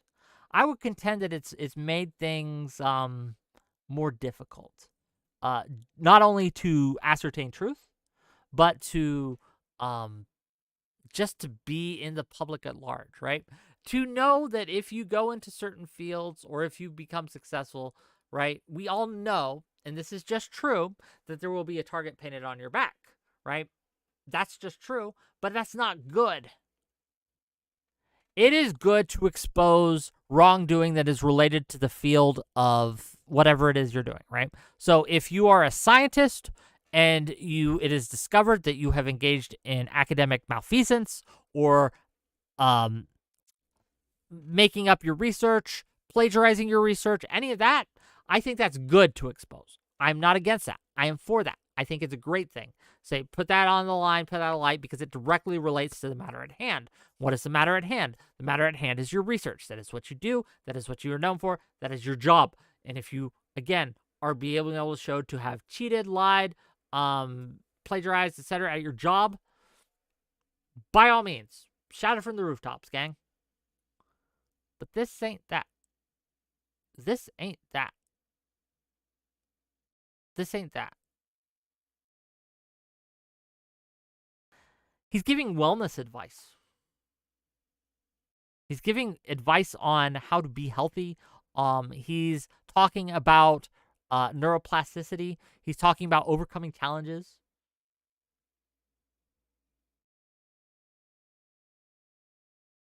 I don't know. I don't know what to tell you, right? Him cheating on his significant others is bad. But I don't know. I don't know why people care. Can someone tell me why they care?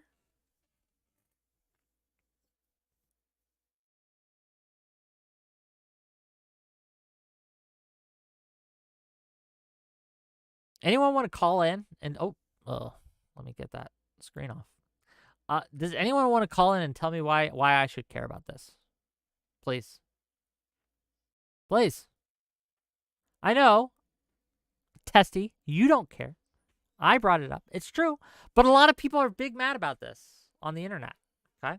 And you guys are also on the internet. So I thought maybe one of you would care as well and would like to talk to me about it.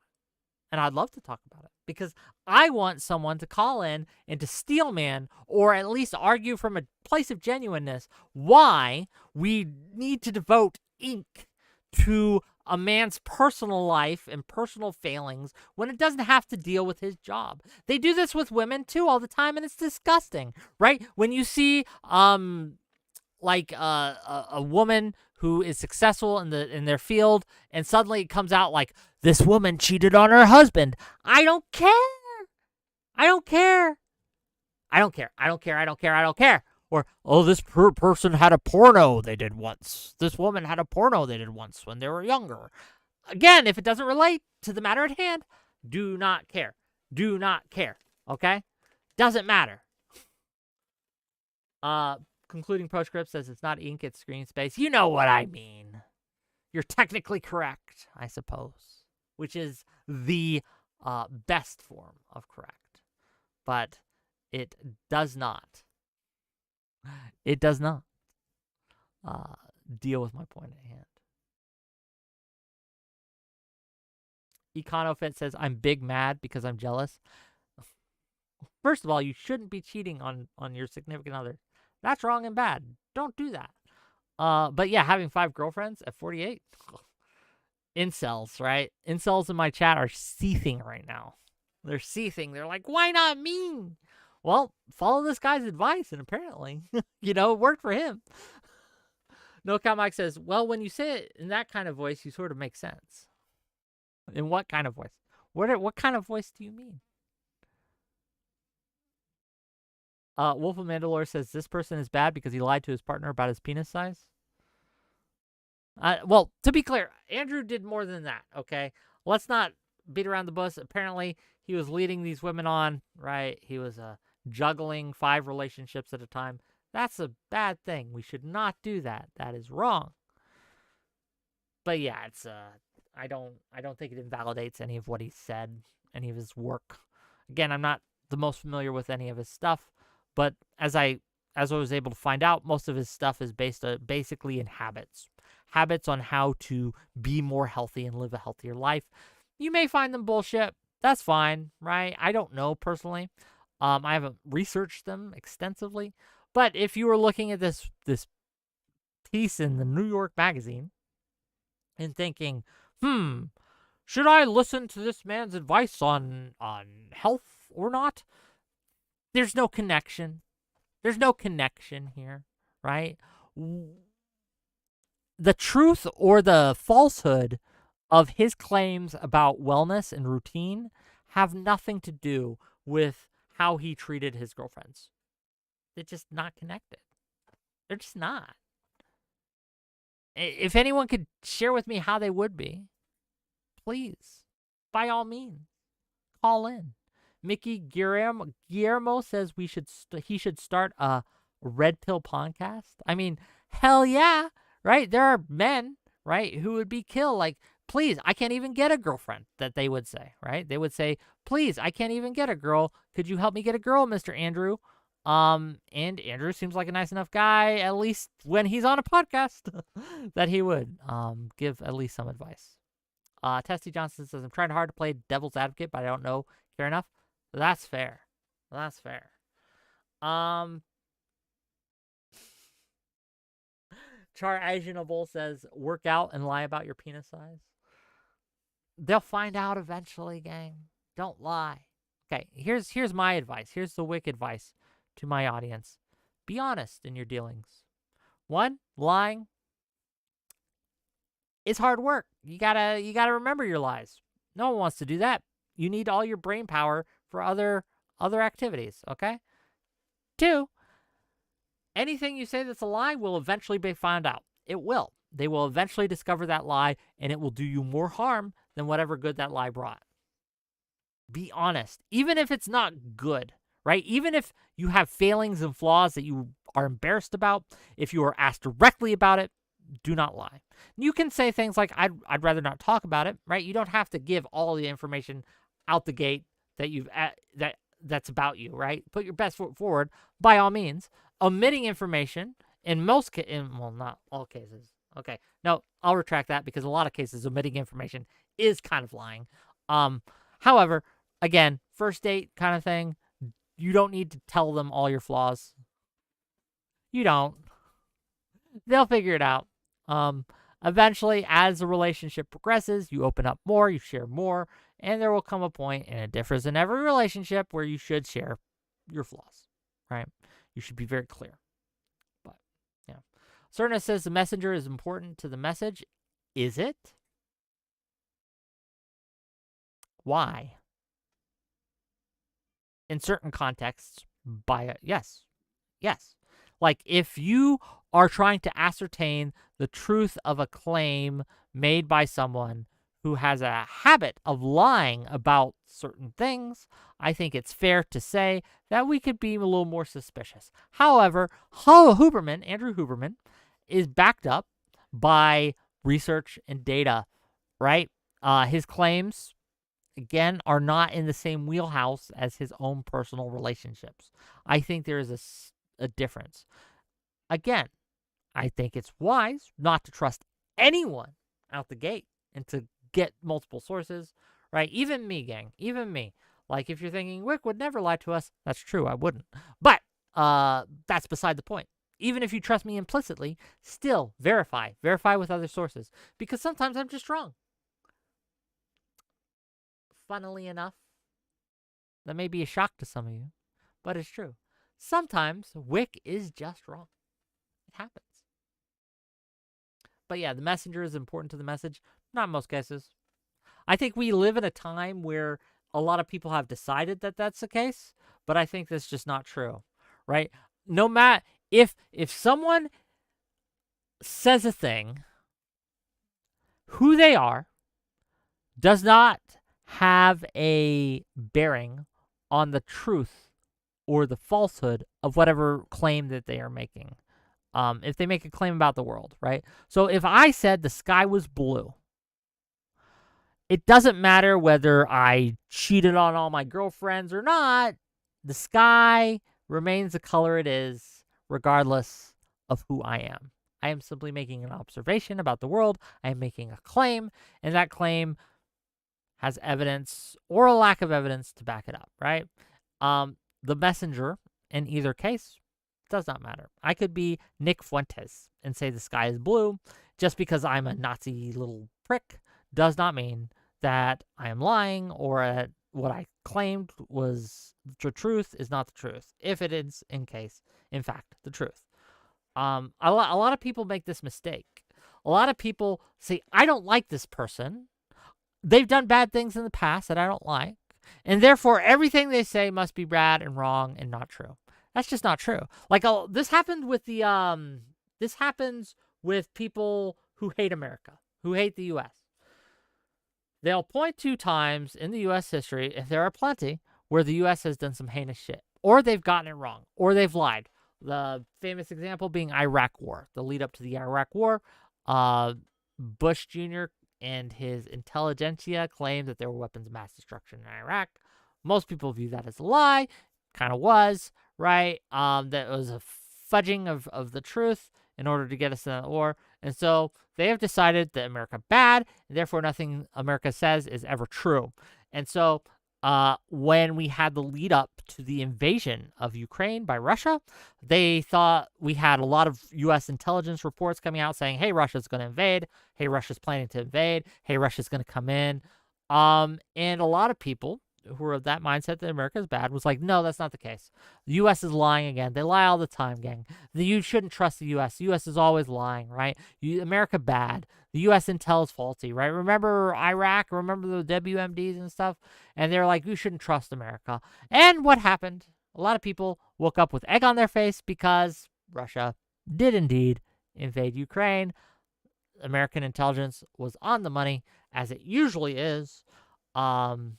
Yeah. It's pretty crazy, right? And we have, again, assigned so much weight to the messenger that has prevented us from telling truth from lies. They've lost their... You lose your ability to ascertain truth when you concentrate on the messenger rather than the message. It weakens your ability to ascertain truth. That said, there are cases where it is important to look at the behaviors around the people who are making certain assertions or claims. Like, if you were a woman who Andrew Huberman was promising to be faithful to, I think in that case, yes, based on his past behaviors, it is right to maybe double check, right? Maybe be a little suspicious. But if Andrew Huberman is telling you you shouldn't drink coffee until an hour and a half after you get up, you shouldn't be doubting that claim because he is a womanizer. These claims have nothing to do with each other. These are different things. They are not related. Does this make sense? Do you understand? Does the U.S. government behave like Huberman? I think Huberman is probably more honest in a lot of ways. But I mean, the U.S. government is fucking a lot of us over. So I guess that's there, right? Like, I mean, way more so than Huberman did. Even though Huberman... crazy guy. Like, though, to be clear, I mean, I don't know if Huberman... Like, if you're going to be exposed to be this jacked 48 rich Chad who has 5 women at his beck and call, like, I'm sure he's crying into his tissues right now. Like, oh no, As they probably said, I had a 12-inch dick too. Oh, what a terrible expose. So, you know, don't feel too bad for the guy. But I don't know, gang. I don't know. Let's see what other discourses are there to discuss. What other things can we look at it? You guys want oh, here's something that's fun. Here's a fun little tweet I came upon that I wanted to discuss. It's a gaming related. You guys remember gaming? Something that we do on occasion. Not here, obviously. I don't like playing in front of people. Let's look. Oops, wrong button. There we are. Here, let me adjust the screen again. Bloop, bloop, bloop. All those notifications. I wonder what they have to say. We'll check. Okay. Tears of the Kingdom ending is its own kind of tragedy. Whatever could they be referring to? Apparently, in Polygon, they say, I agree that the Tears of Kingdom isn't a story for our current times, but it is a story from our current times. One that says that clinging to the status quo is the equivalent of victory. It's a story told to us by bosses who say their striking workers' demands are unrealistic. It's a story told by ineffective political leaders who refuse to challenge harmful government policy. It's a story that motivates regressive, transphobic laws. It's a story that allows for more oil drilling during the climate crisis. Gang, if you're ever worried that you're not good enough, that you're too dumb to make it in the world, to get a job or anything like that, just remember, someone got paid to write that article, to write about Tears of the Kingdom, which, to be clear, is a Legend of Zelda video game with Link, who defeats Ganondorf, okay? That it was, the story allows for, that, let me get my terminology right. I want to quote this directly. It's a story that motivates regressive and transphobic laws. Tears of the Kingdom. Motivating regressive and transphobic laws, gang. Gang, how many trans people has died? You're laughing? Think of all the trans people who have died because of Tears of the Kingdom. Why are you laughing at that? Why? This is serious. Think of all the regressive laws out there that have been passed because of Tears of the Kingdom, of its story. I remember playing that game, and I was reminded at that time where my boss said that my striking demands were just not realistic. I too remember this. I too. Why are your brains broken? Why are you all insane? Who is writing this horse shit? Who is writing this? Who is this even for? Who is reading this article and nodding along like a fucking lemming? Like, oh yeah, here's Legend of Zelda, transphobic. Oh yeah, it's ineffective political leaders. This is the story, right? This is the story. Yo, okay, gang. This is a video game. If you're worried about Tears of the Look, if this is your worry that Tears of the Kingdom storyline is going to promote transphobic, regressive laws, you have lost the plot. Get off whatever drugs that you are on. Maybe go see a therapist. I don't know. Sign off. Go touch some grass. Talk to people outside. Do something. Because where you're at right now is a dark place and you need to get out of it. This is wild to me that anyone would have this. Why would you write this? Why would you? This is on the internet forever. This is a published magazine. Yeah, what are you doing? What are you doing? What are you doing? What are you doing? Why are you how you are?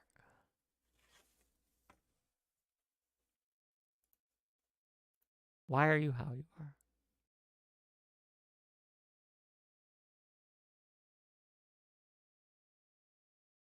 Should I get into personal drama?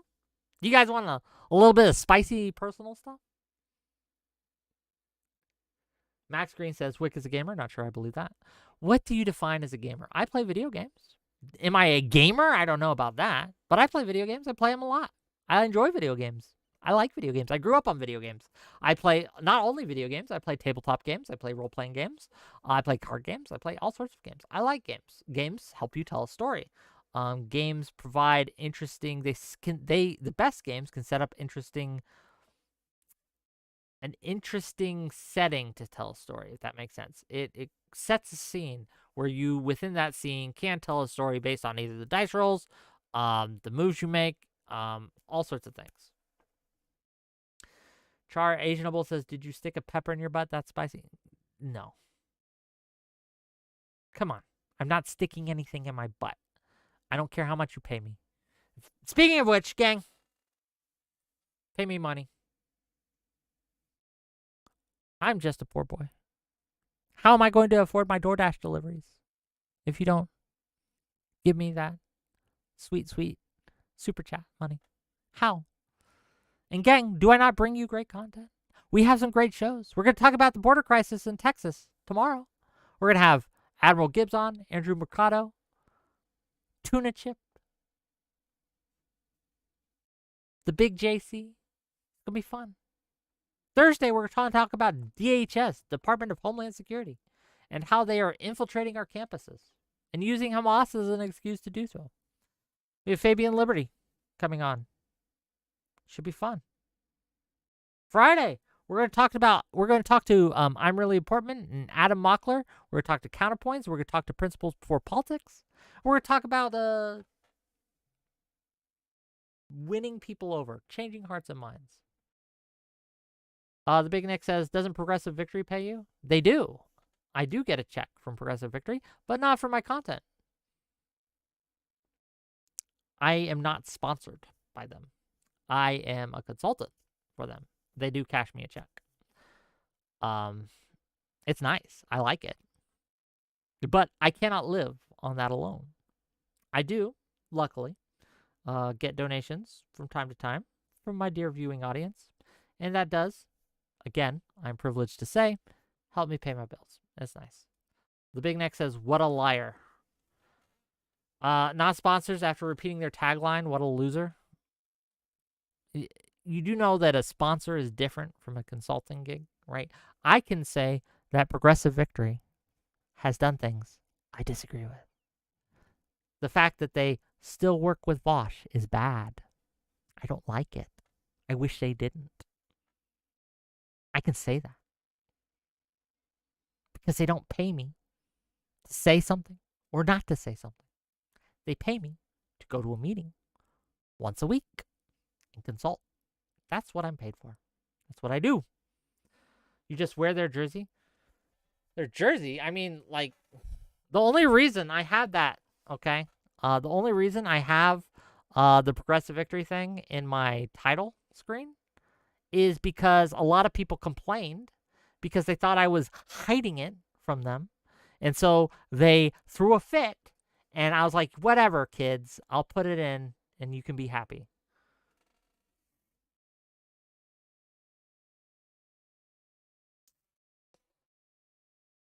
So, Big Nick, do you think that if they didn't pay me, that what am I saying that I don't normally say, right?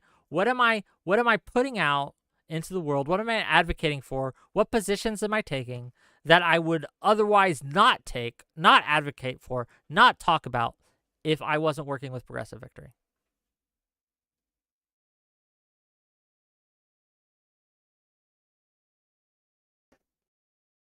They pay me because they like what I say, right?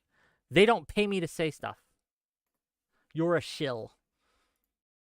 I mean, I'm a shill for myself. Yeah. I'm a shill for my beliefs. If I don't believe in something, I don't say it. Unless you super chat to me, and then I'll repeat what you super chat, but that is not an endorsement. Me reading a super chat is not an endorsement. Testicle Johnson knows this. He super chats nonsense all the time.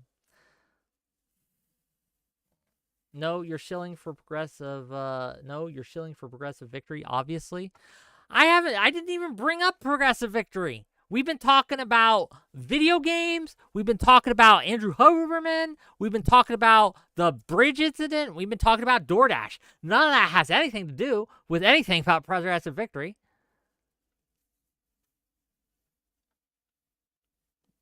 Okay. Well, I just disagree with you, Big Nick. But you are free to have the opinions that you have. Okay. Testicle Johnson says, I've never super chatted nonsense even once. This is slander. Testicle Johnson, why you gotta lie? Why you gotta lie to my face? Why you gotta do that? Okay, so we are running kind of out of time. Max's Green says, I was so busy making dinner that I've completely lost the train of this conversation. Well, this train has had several stops, and we are kind of off the rails now, right? He's saying he's proud to be working with Progressive Victory. I am proud to be working with Progressive Victory. I am proud of it. I'm glad that someone likes what I say enough to want me to consult with them. I think that's great. I think more people should pay me. They paid me to say that? They didn't pay me to say that. The only reason I said that is because a lot of people got mad that I didn't say it. Progressive Victory didn't give a shit. It's other people.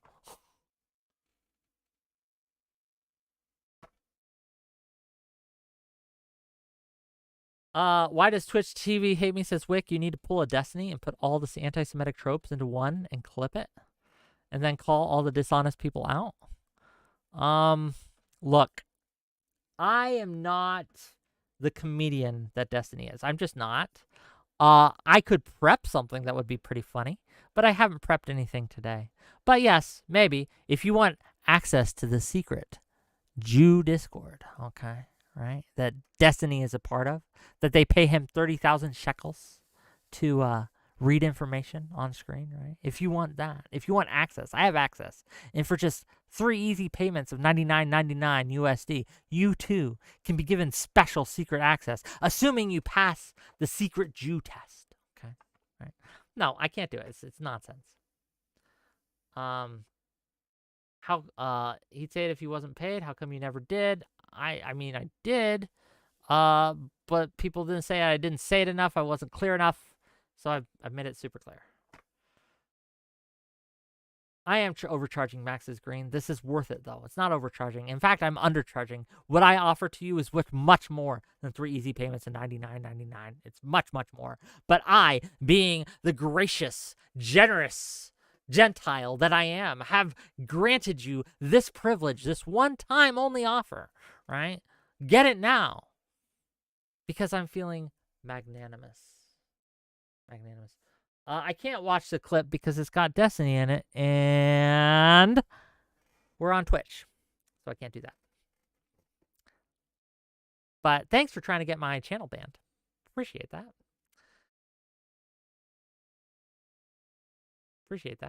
Wick, Ico, and Lonerbox would make a great band. Hell yeah! Would I be the lead singer in this band? I hope so.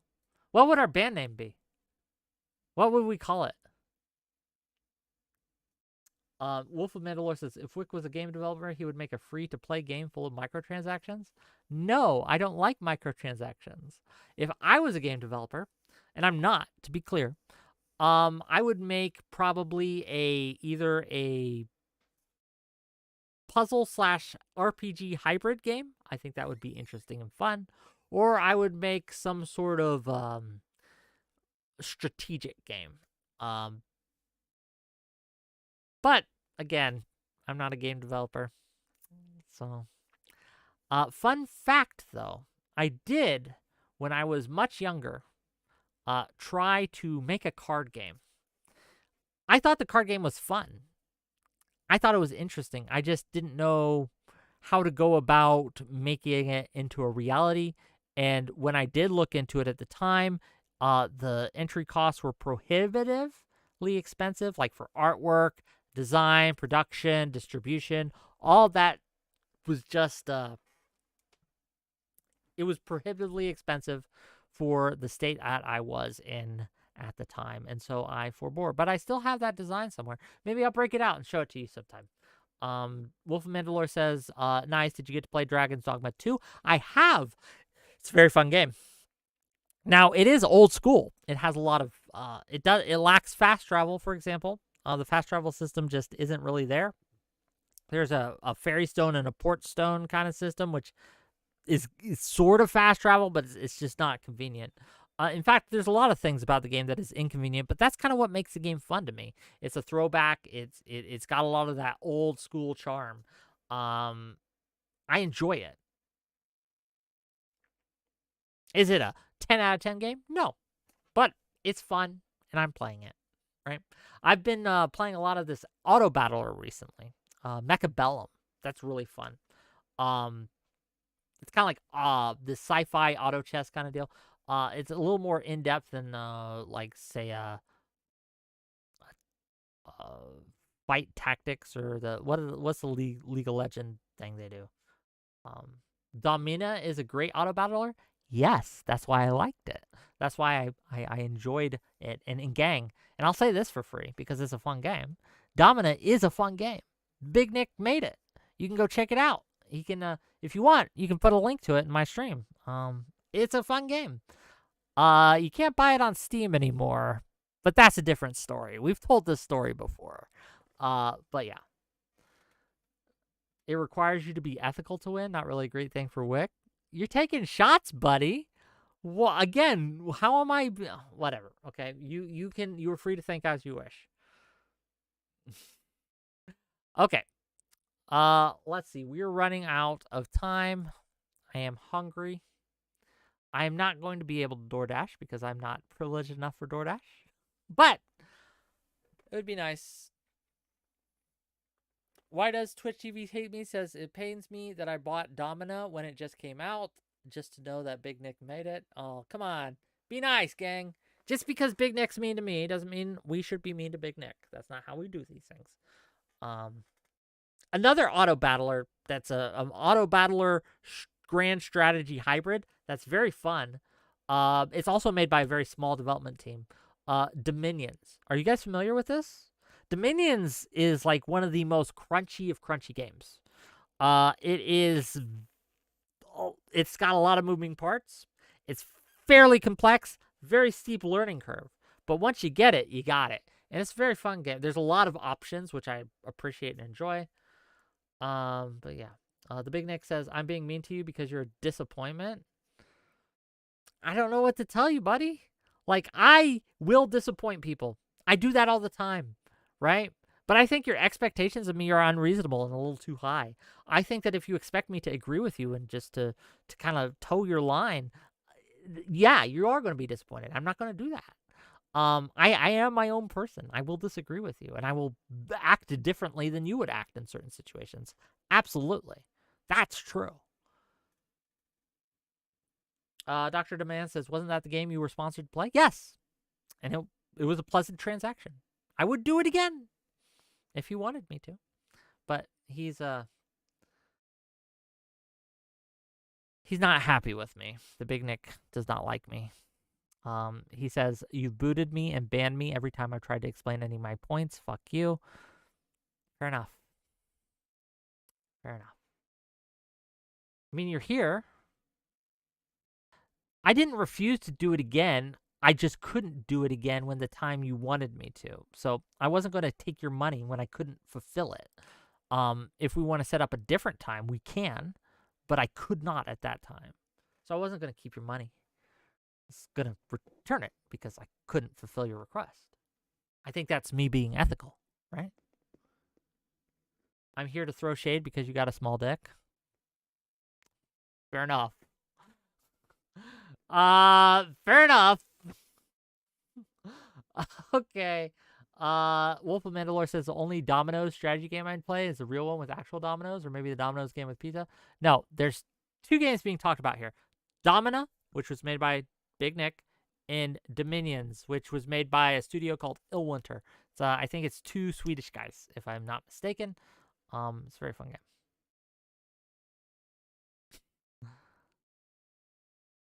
Okay, well, at this point, I think I'm running out of steam. You know what? I will give you guys one more little juicy little bit of shade. Because why not? So I made a tweet looking for panelists. And I do this on occasion because I like to get new voices. I like to give an opportunity to new people.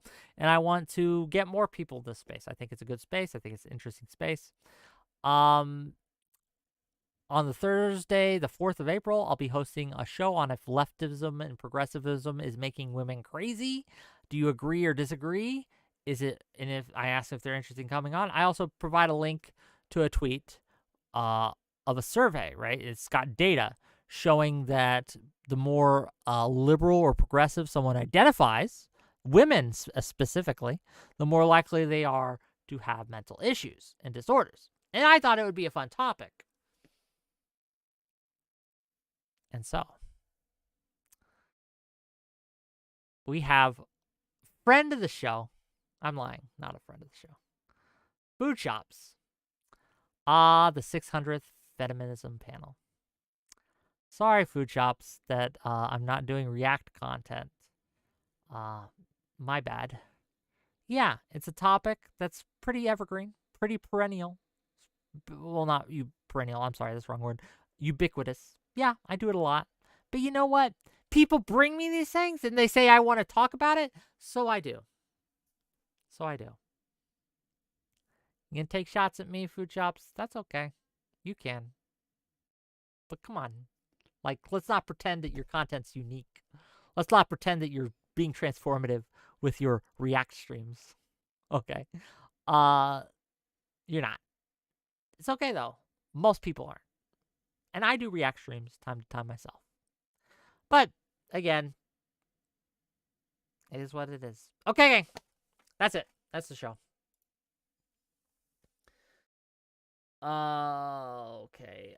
Max's Green says, I'm now curious about this future show. Well, that was the idea of showing the tweet. I'm promoting myself. Tomorrow, tune in, 6 p.m. Eastern. We're going to talk about the border crisis. We're going to have some great guests. Should be fun. If you enjoyed this show, if you enjoyed this content, but you don't have any money to support me, you can still support me by liking the channel, by subscribing to my YouTube. If you're watching this on Twitch or on Kick, you hit that follow button, right? And you can be notified when I go live. And isn't that fun? Isn't that great? Isn't that your privileged, dear viewer? Who is currently streaming that we should raid into? Who is currently on the docket here?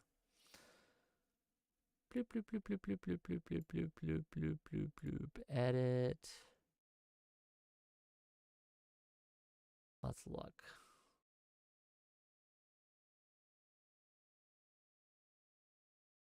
Who is redirecting on YouTube? Oh, we can go to Brittany Simon. Let's write into her on YouTube. And on Twitch, we'll go. Where are we going? Rob Nor, Resi, Red talk about stuff. We could do Not So Erudite. Is she streaming? Well, let's write into her. Remember to say hi. And for now, dear viewers, I bid thee adieu.